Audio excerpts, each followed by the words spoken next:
Bienvenidos nuevamente. Como les adelantábamos en el bloque introductorio, tenemos una presencia notable con motivo de la Feria del Libro que se está llevando a cabo en este momento mientras grabamos en Santa Rosa. Tenemos la visita de José Teixeira, en realidad, y sería José, no José, ¿verdad? Eso.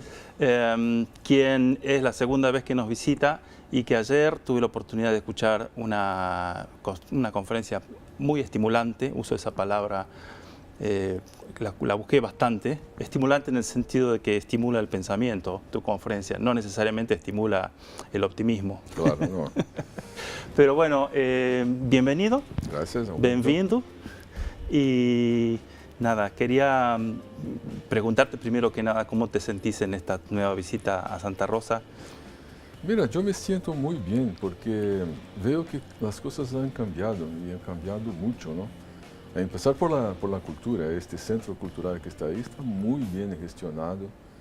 Yo ayer mencioné que incluso la decoración que hicieron por la feria es de muy buen gusto, está muy bien hecha, lo que no es usual en estos centros de cultura, ¿no? A veces uno tiene un gusto estético muy aprimorado y hace una cosa cualquiera, o peor, hace el kitsch. No, está muy bien hecho, ¿no? Y veo que la ciudad cambió también. Yo sé que para la gente que está aquí, puede que las cosas que yo veo como positivas no las ven, dicen que hay problemas, yo lo creo que hay problemas. Pero me impresionó, cambió. Ahora mismo estábamos en el Parque Luro y veo que el castillo está todo cuidado, entonces cambió mucha cosa desde que yo estuve aquí. Me impresionó bien. Claro, tu mirada tiene la perspectiva de 11 años de tu última visita y está focalizada en el tema de la cultura en particular, claro. Donde efectivamente este nuevo centro de cultura es un adelanto. Pero pasemos de esta charla de Bueyes Perdidos y vayamos un poco a... Me interesa mucho que puedas desarrollar lo más posible tu pensamiento como lo expresaste en la conferencia de ayer. Y quisiera hacer mención en primer lugar de que entre las obras que elegiste para leer, para ilustrar a la concurrencia, la primera que elegiste fue un texto de Karl Marx, Sí. Lo cual me pareció bastante valiente y bastante inusual. ¿Por qué? Porque no es usual que alguien abra una conferencia usando un texto de Marx, francamente no entre nosotros. Bueno, yo tenía otra idea de Argentina. Yo creía que aquí los textos de Marx circulan por así, no por el aire, por todas partes. No quiere decir que yo sea un marxista, ¿no? Yo creo que tiene límites el pensamiento, pero algunas cosas... Es un pensamiento del siglo XIX. Claro. El texto que vos leíste es de 1850 y pico. Eso. Pero es actual, porque parece que describe la situación en que estamos viviendo, lo que nos hace pensar que a cada tanto la civilización pasa por estos periodos de destrucción, que son más comunes y más veloces ahora, desde justamente cuando fue escrito, ¿no?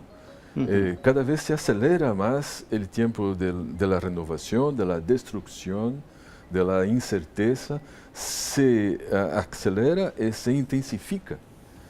Yo estoy seguro, no viví en el siglo XIX, pero estoy seguro que la sensación de incerteza que tenemos ahora es mucho más aguda de la que podía tener el señor Marx. Entonces es actual. Y yo, como dije ayer anoche, ¿no? Yo no empecé por Marx. Yo me puse a estudiar qué significan estas cosas que estamos viviendo ahora, no sé cuánto más, y a un cierto punto me acordé de este texto y digo, fui a leer. Está ahí, ¿no? Por lo menos esta pasaje. Es una parte del manifiesto, ¿no? Comunista. ¿Dónde está la famosa frase que es tan hermosa, verdad? Sí. Todo lo sólido se desvanece en el aire o todo lo sólido se hace vapor. Se hace vapor, que es lo que dijo él, ¿no? Después que yo localicé el trecho ese, yo me puse a ver otras cosas. Marx menciona en su manifiesto, si no estoy equivocado, si lo conté bien, una sola vez la palabra ciencia. ¿Cómo puede? Y la ciencia en este momento ya era fuerte. Lo que quiere decir que esta distancia que hay entre las humanidades y la ciencia ya viene desde ahí. não é de sempre, porque quando uno vê um tipo como Leonardo da Vinci, ciência, literatura, arte, estava tudo junto. Depois do século XVIII, o iluminismo, não sei quanto, começamos a poner as coisas não sei, em gavetitas, em compartimentos, não? O que estuvo bem para esse momento. É decir, a fé está aqui, mas a ciência está aqui, não tem nada a ver com a fé. A literatura está aqui, não tem nada a ver com a igreja. E a justiça está aqui, não tem nada. Antes era tudo junto. Como sigue sendo junto para o islamismo, não? Mas para nós foi avance, progresso, separar a coisa. Já não mais. Eu estou justamente neste momento, me interrumpa se estou falando demasiado, por favor. Es que yo quiero que hables vos. Nós estamos em minha universidade, por exemplo, que é a mais importante do Brasil, todo em suas cajas. As humanidades estão aqui, as ciências estão aqui e não há conversação possível. Não se pode fazer isto no século XXI, não? É decir, temos que ler a Marx, pero poner muito mais ciência no manifesto, senão não logramos entender o que está passando. E por isso he leído esta parte que está muito bem, descreve nossa situação, não? Isso que a burguesia. Creio que burguesia é um tema que é uma palavra que já está um pouco. Havia que rehacer esta palavra, não? Não é só a burguesia, perdão. Es una categoría dentro del marxismo. Dentro de ese sistema funciona. Sí. No funciona para explicar muchas otras cosas, ¿no? Está, ¿no? Entonces decir que decir, esta tu conferencia de ayer, por ejemplo, hablaba de la realidad virtual, de las culturas electrónicas, y ahí confluye absolutamente todo el mundo, digamos. O sea, la gente, el proletariado marxista tiene acceso a Internet. Claro, esto cambia mucha cosa, ¿no? Pero, entonces describe nuestra situación, pero no es totalmente actual. Ahí tenemos que intervenir nosotros todos a hacer otro manifiesto, si es posible, ¿no? Encajando, poniendo la ciencia y viendo lo que la ciencia tiene que decirnos, ¿no? Y decir algo a la ciencia también. Por ejemplo, los algoritmos tienen un problema muy fuerte con la ética ahora. Ese caso que yo mencioné del algoritmo que juzga a la gente, ¿no? Hay un problema de ética ahí. Y los científicos vienen a nosotros para discutir las cuestiones de ética. Tenemos que hablar con ellos. José, ¿vos te definirías como un filósofo? No. No. Mira, Pero sí un pensador. Un pensador está bien, ¿no? Un pensador porque pienso. Y no es solo que pienso. Pensás de una manera profesional, ordenada, más o menos, académica. Lo que quería decir es que antes de pensar, yo creo, si me acuerdo bien, que la frase de Descartes, donde esto, no pienso, luego existo, soy. Na verdade, empieza um pouco antes. Dúbito, ergo pienso, ergo soy. Eu dúbito. Eu dudo de las coisas, não? Creio que está em la sangre, não sei, não puedo explicar, mas você vê que um montão de gente sigue por uma porta, digo, algo errado está aí. A ver se há outra porta. E normalmente há outra porta, não? Assim que eu, como lhe disse há pouco, meu primeiro grado foi Direito, que te hace pensar um montão. Depois vino a ditadura. Eu comecei na faculdade de Direito um mês antes de que explotara o golpe militar. Não se pode estudar Direito bajo uma ditadura, não? Então me parei um pouco, me fui a outra parte da universidade, volvi a terminar o Direito depois, um pouco depois, mas já estava no campo da literatura, das artes, sobretudo, não? Porque eu sou como se diz, sombrero mío é, digamos, estas coisas de política, de ciência, mas o outro sombrero é o arte. Básicamente a literatura, ¿verdad? A literatura, mas também o arte visual. Eu fui diretor de dois museus importantes, um museu de arte contemporâneo e o MASP, que é o Museu de Arte, vamos dizer, europeu de São Paulo, que é o mais grande e mais importante do Brasil, que tem uma coleção realmente primorosa de arte de todos os siglos, não? E sobretudo de arte europeu. Então, o arte para mim é um sombrero. E eu creio que a literatura está no arte. Te prometí que te iba a corregir cuando usaras alguna palabra de español, por favor. Pero la palabra primoroso no existe en español. Perdón. Pero es maravillosa, o sea, no es usual. pero es maravillosa esa palabra. Ok. Eh, eh, Vamos a deprimirnos un poco. Ok. Decime dos palabras sobre el incendio del museo en Río de Janeiro. Es un retrato de Brasil, lo que pasa en la cultura, ¿no? Pero no de ahora.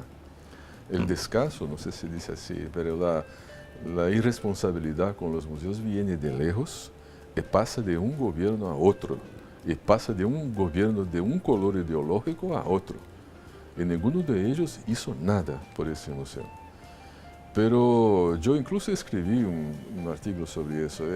En Brasil, cuando pasa algo, sobre todo en el campo de la administración pública, que ese museo pertenece a una universidad que es pública, no está vinculada a un Estado. Entonces, es una cosa de la gestión pública. Tenemos en Brasil esta tendencia a decir a ellos. Pero ¿quién son ellos? ¿Dónde están? Ellos somos nosotros, ¿no? El gobierno no dio la plata necesaria, pero ¿qué hizo el director de este museo? Si un museo está tan mal como estaba, y estaba muy mal, hay que cerrar las puertas y hacer explotar un escándalo. No se puede ser cómplice de una situación. La complicidad siempre resulta en cosas así. Entonces la gente se acostumbra. No tenemos plata, pero hay que hacer, no sé, seguir, hay que seguir. A gente vai levando. Se va elevando y hay que mantener las puertas abiertas porque es nuestra función. ¿No? Nuestra función no es tener las puertas abiertas. Si hay un problema, hay que cerrar las puertas, ¿no? Pero para resumirlo todo, es un retrato del rol que la cultura tiene en Brasil, que es muy pequeñito.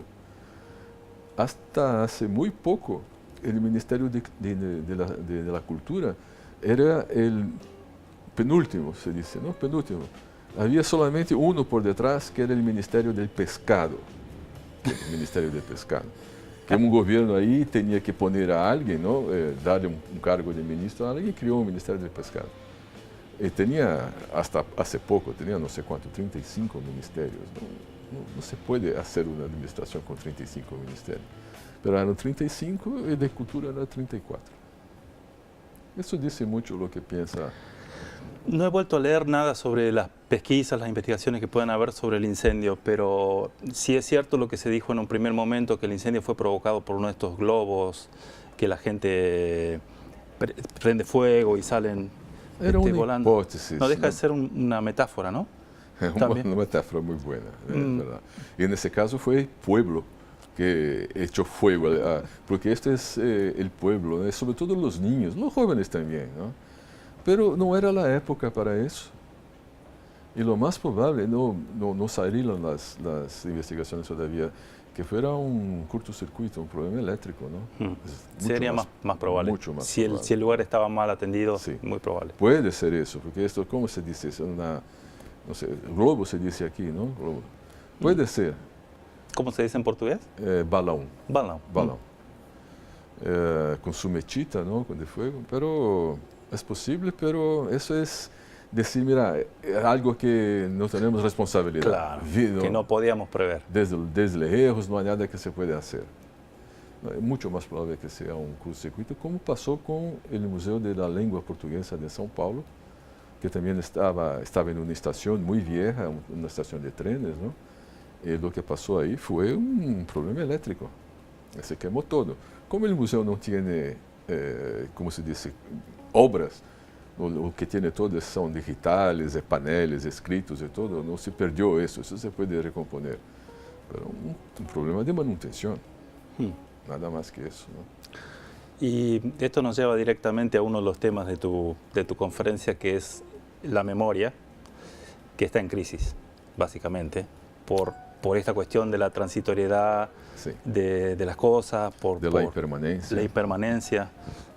¿Podrías desarrollar un poquito eso, como lo desarrollaste ayer? Pues, para mí ese tema de la memoria, bueno, lo que estoy haciendo, a lo mejor es necesario darle una idea un poco rápida que sea. Me interesa ver la cuestión de la cultura computacional como un lenguaje, ¿no? Que es la cosa más común que se puede hacer. El arte tiene su lenguaje.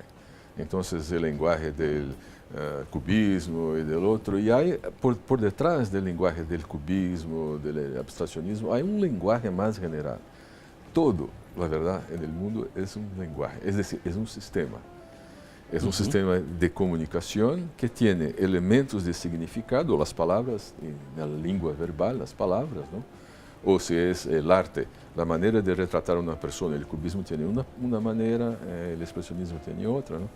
Entonces, yo que intento hacer es identificar cuál es el lenguaje de las culturas computacionales, y para eso necesito identificar las figuras de significación. No tiene que ver con el sentido más inmediato, por eso después se puede agregar. Pero, por ejemplo, el lenguaje del radio, cuando se instaló, ¿qué nos dijo el lenguaje de radio? Trajo la destrucción de la familia, o del estar en familia. Antes, la gente se ponía alrededor de una mesa, donde se cenaba, por ejemplo, y se charlaba, se conversaba sobre las cosas que pasaban en el día. Era un diseño centrípeto. Aquí está una mesa, y todos miran para el centro de la mesa. Hay un cruce de miradas, ¿no? Es un diseño centrípeto. Cuando viene radio, ¿dónde queda el radio? Aquí. Entonces la gente tiene que pasar a mirar el radio. No es a mirar el radio porque no se puede ver, pero a escuchar el radio. El centro se desplaza. La cosa queda mucho más clara cuando viene la televisión, porque la televisión hay que mirar. Entonces, con la televisión tenemos un diseño que es centrífugo. La mirada de la familia está en la televisión. Esta es la figura, ¿no? Entonces, yo busco figuras como esta, para el caso de... No es raro, discúlpame la interrupción, no es raro que Orwell haya escrito 1984 precisamente en momentos en que la radio estaba en auge y la televisión en pañales, ¿no? Claro. La idea del gran hermano, de esa presencia que está, pues, claro, que se mete en nuestros hogares y nos gobierna. Es que nos desplaza, ¿no? Es que desplaza nuestra manera de estar ahí, ¿no? Y ya cuando él escribió esto, ya sabíamos la cosa como estaba con el nazismo y todo eso, el uso que se hizo de la radio y del cine, el nazismo, ¿no? Entonces, por ejemplo, este tema de la memoria, que ese tema de la memoria, yo la describo como la impermanencia, es decir, la cultura computacional es una cultura de lo inestable, del transitorio, del fugaz, de estas cosas que evaporan y suben, ¿no? Que está en parte determinado por las necesidades económicas de las compañías que proveen los artefactos, ¿verdad? Sí, la famosa obsolescencia programada. Eso, que ya viene desde lejos, ¿no? Nada efectivamente surge así nomás, hay un corte aquí y todo lo que... No, es como estás, hay esto, ¿no? Pero hay también unas necesidades, ¿cómo voy a decir?, técnicas, que son inherentes a ese sistema que elegimos, ¿no? Entonces, una necesidad técnica es de aprimorar. No es solo para vendernos más, esto también está muy, muy junto, pero es que la técnica sigue evoluyendo, entonces hay que incorporar esta cosa, ¿no? Entonces, no es la memoria tan directamente lo que me llamó la atención, pero el hecho que las cosas no permanecen. Entonces, ¿qué es que no permanece? Yo creo que anoche yo mencioné este caso por favor, del año pasado, ¿no? de la reina. Muchos de mi manera de proceder es buscar. No es que busco, las cosas me llegan, leo los diarios, me caen en el cuello todos los días, ¿no? Me vi eso, me deparé, estaba escribiendo este libro, me deparé con este ejemplo. La señora May convocó en 2017 nuevas elecciones, porque quería reforzar su posición, ¿no? Hubo una crisis, el señor Cameron se fue, ella se presentó como primer ministro, estaba ahí, no sé cuánto, y llamó a las elecciones para fortalecerse. Y más o menos logró ganar muy poco, perdió, toda la gente se cree que ganó y perdió.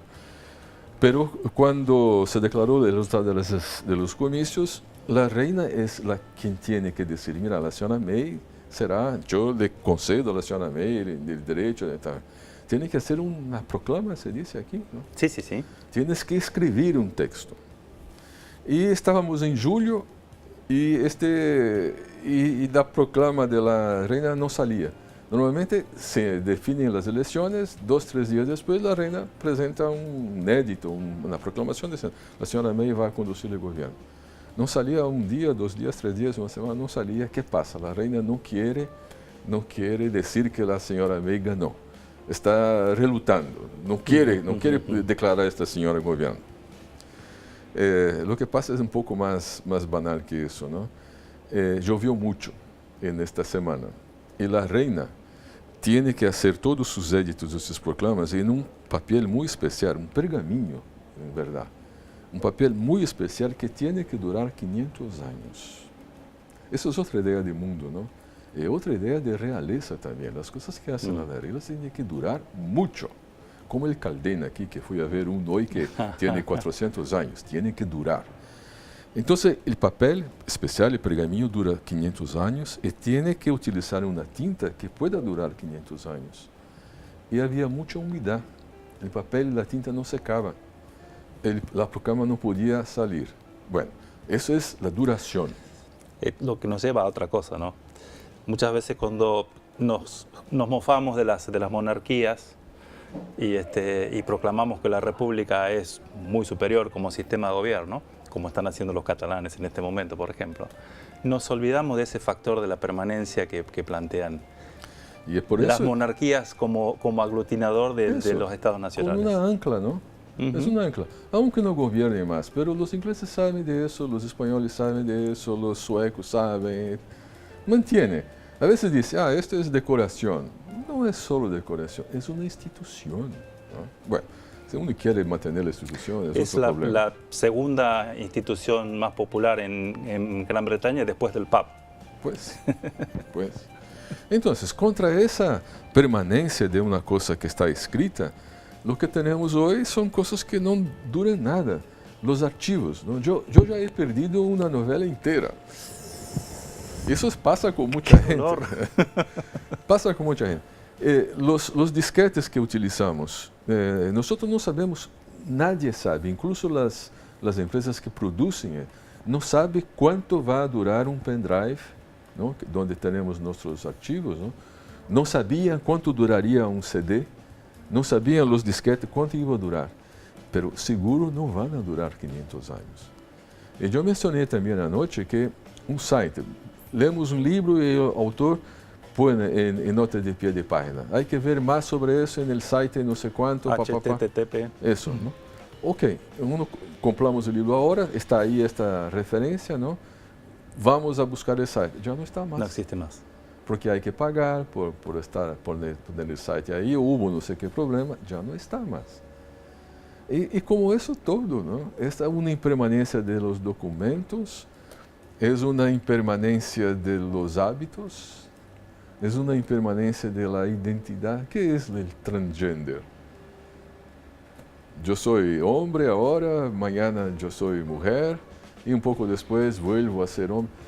Yo no estoy diciendo que esto es malo, yo estoy diciendo que es distinto. Y es un fenómeno de la época también. Por supuesto. Una búsqueda de identidad. Sí. Del mismo modo que hay una globalización, también hay una búsqueda de la particularidad, ¿no? Lo que tenemos que preguntarnos es por qué esto del transgender y la aceptación de estas cosas se produce y sucede justo ahora, cuando tenemos las cosas no vienen así, ¿no? Las cosas se encajan, ¿no? No voy a decir que hay una lógica divina que organiza todo esto, pero las cosas se encajan de una manera o de otra, ¿no?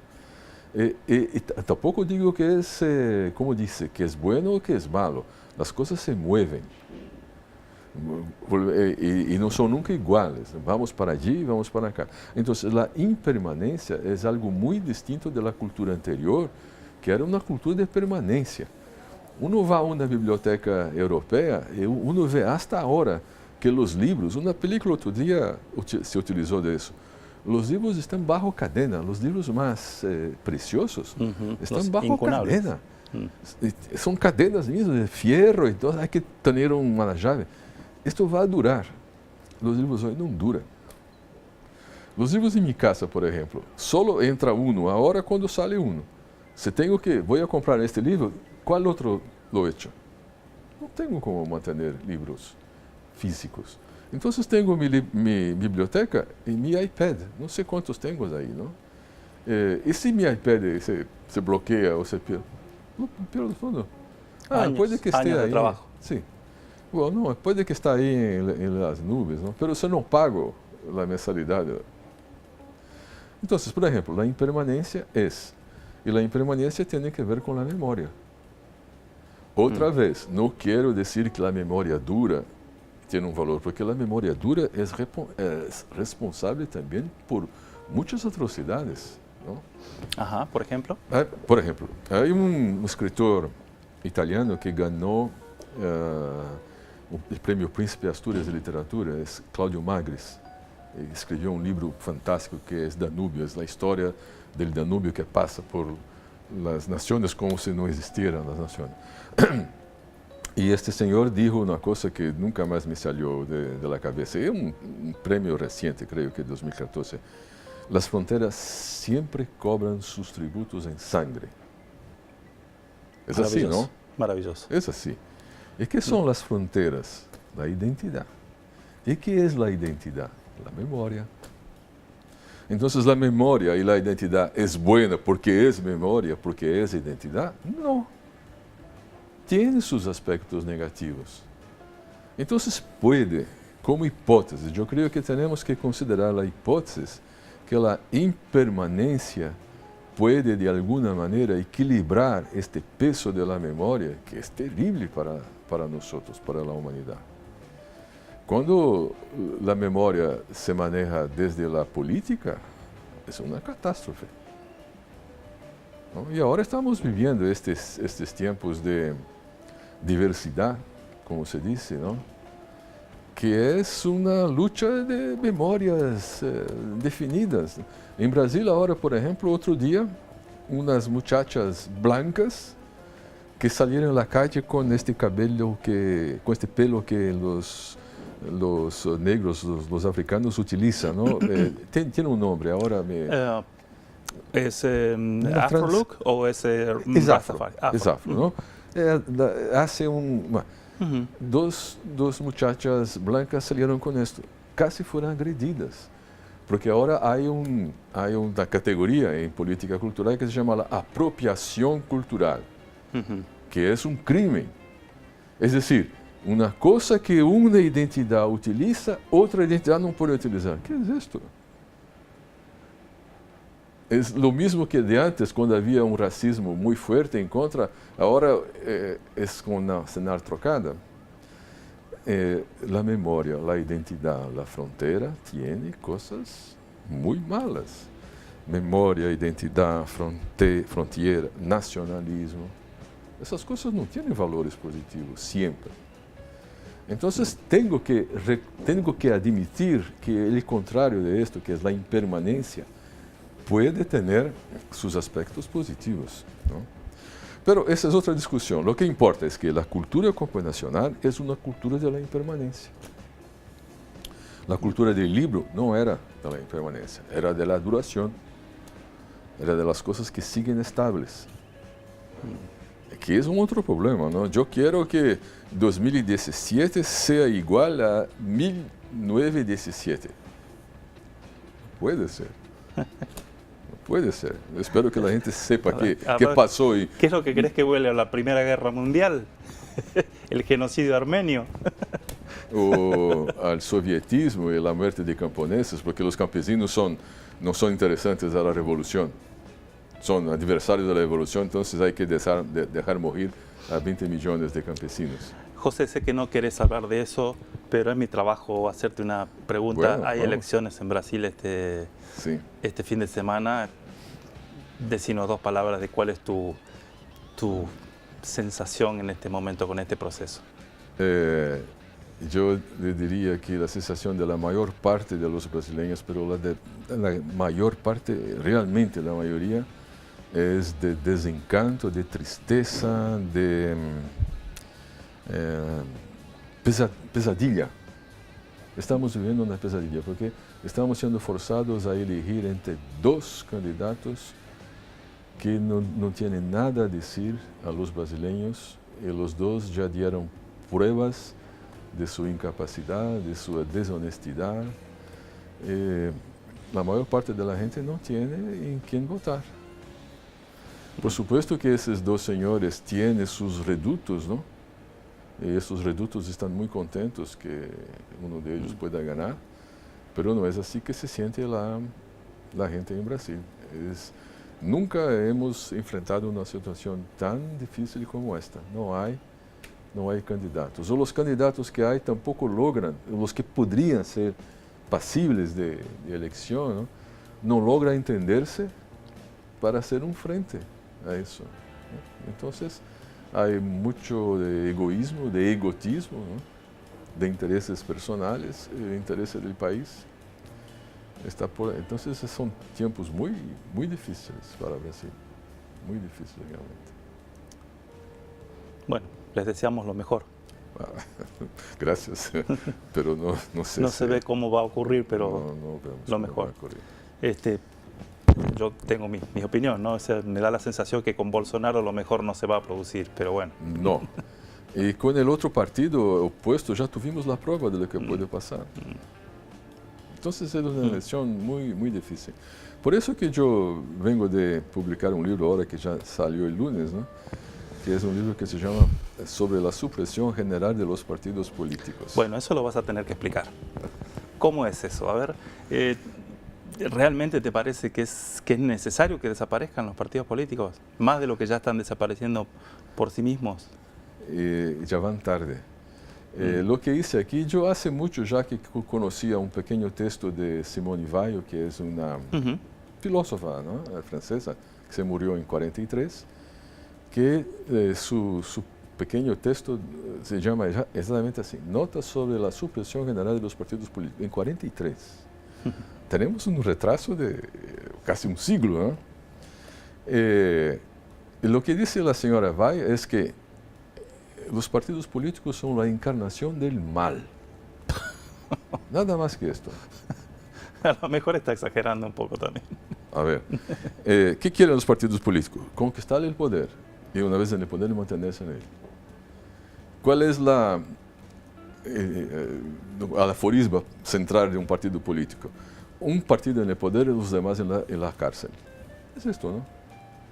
Y por todas las partes del mundo, los partidos políticos ya ni siquiera intentan ocultar que están ahí para defender los intereses de una camarilla, no sé si se dice así, pero sí. de un grupo muy pequeño que no tiene nada que ver con los intereses de la gente. Mira lo que pasa en Inglaterra ahora. ¿Quién defiende el Brexit? Un partido político, o dos, porque el otro, que es de oposición, también no sabe si es en contra o a favor. En Francia la situación está, en Italia, wow. Y aquí yo creo que en Latinoamérica también, ¿no? Hay mucha irresponsabilidad, ¿no? En todos estos procesos que estás nombrando. Entonces, con la nueva tecnología, por ejemplo, nosotros podemos votar por nuestros teléfonos móviles, ¿no? Hacemos cosas mucho más importantes que votar con esos teléfonos. Podemos votar por ahí. ¿Y votar en quiénes? No es necesario ir a la justicia y decir, mira, aquí está un listado, no sé, de nombres. Yo voto en quien quiero. ¿Por qué no se puede hacer un sorteo? Un sorteo por roleta no puede ser peor que el sistema que tenemos ahora. Yo sé que esto parece una imbecilidad, además de una locura total. Pero cuando uno se pone a examinar la situación, la conclusión es que no, es muy difícil que sea peor. Valdría la pena intentar. Creo que es de Einstein la frase que dice, si al principio una idea nos parece totalmente disparatada, entonces no vale la pena que nos detengamos en ella. Por eso te pedía que lo desarrollaras. Seguramente hay mucho más de lo que me dijiste. Más que eso, sí. El artículo de ella, yo incluí un otro artículo de ella que tiene que ver con cuestiones más filosóficas, pero que está próxima, donde va a defender la idea de lo impersonal. El valor más alto que tenemos es el impersonal. Había que pensar sobre eso.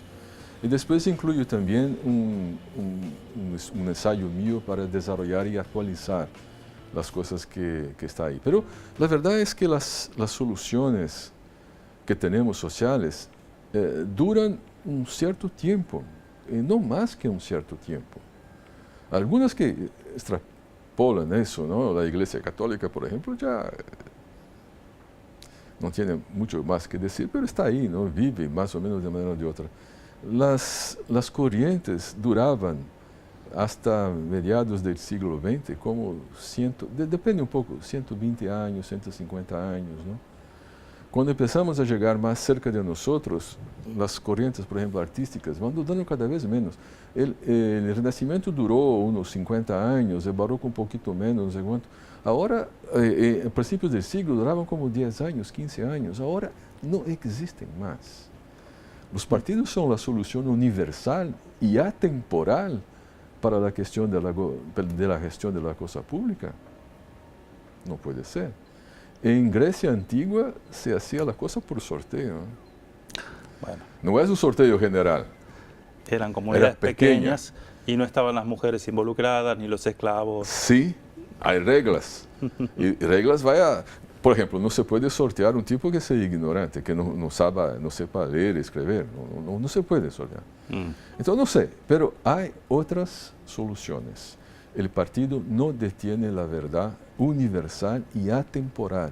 Así es y así será por toda la eternidad.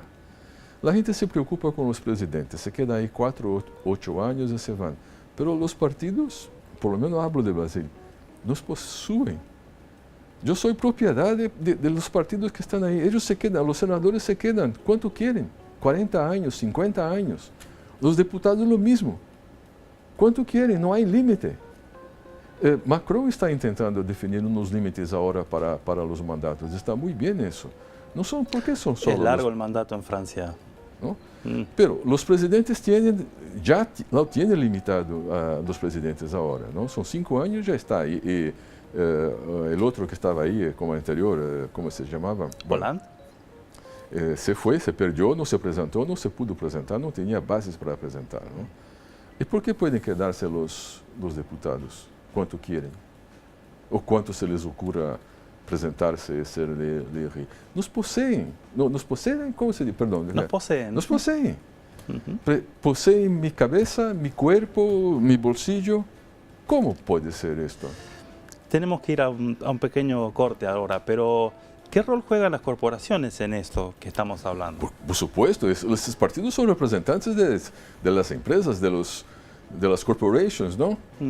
En la mitad del siglo XX hablábamos de los complejos industriales militares. Los militares siguen ahí, por supuesto, son muy importantes. Los complejos son otros ahora. Son complejos financieros, no son más industriales. Efectivamente. Pero el instrumento, los brazos de estas corporaciones son los partidos políticos en Estados Unidos como en Brasil. No sé cómo es aquí, pero en Francia... No te quepa duda. Es así. Entonces, ¿qué tipo de farsa estamos viviendo? Vamos a votar a cada 4 años, hacemos un carnaval, y nos peleamos, no sé cuánto más, para cambiar un nombre. El sistema sigue lo mismo. Y no hay, en Brasil estamos hablando de una reforma política, es decir, representación, no sé cuánto, hace, no sé, 20 años, 30 años. Dígame si es posible que una reforma política puede surgir de este tipo de sistema que tenemos. Nunca. No estoy diciendo que hay que dar un golpe y cerrar el Congreso. Está claro. Sí, está claro. Pero tenemos que buscar otras soluciones. Los partidos no son la solución. No es para este tiempo, no es para el número de gente que tenemos. Macron quiere disminuir incluso el número de representantes, ¿no? Dice, no es posible gobernar con esto. Hay que tener cuidado con este tema. Pero está la cuestión de la representatividad de por medio, ¿no? Yo tengo un amigo que hizo su tesis de doctorado en la Facultad de Economía y Administración con una tesis. No hay reunión, no hay comisión que puede funcionar con más de 8 personas. Él lo explica. Hay que tener un tipo que es así, un tipo que es así, y no hay más de 8. además de 8, no es más, no se llega a una conclusión. Bueno, esta charla me trae a este segundo libro, el libro de Malcolm Gladwell, que estudia básicamente toda esta cuestión de la memoria y de la permanencia que estuviste contando. Te voy a pedir, por favor, que me des un par de minutos, que vamos a hacer un corte. Claro. Y continuamos con la charla. Tomamos Perfecto. un traguito de agua y dejamos que la gente descanse un poco también. Eso, muy bien, muy bien. Ya venimos.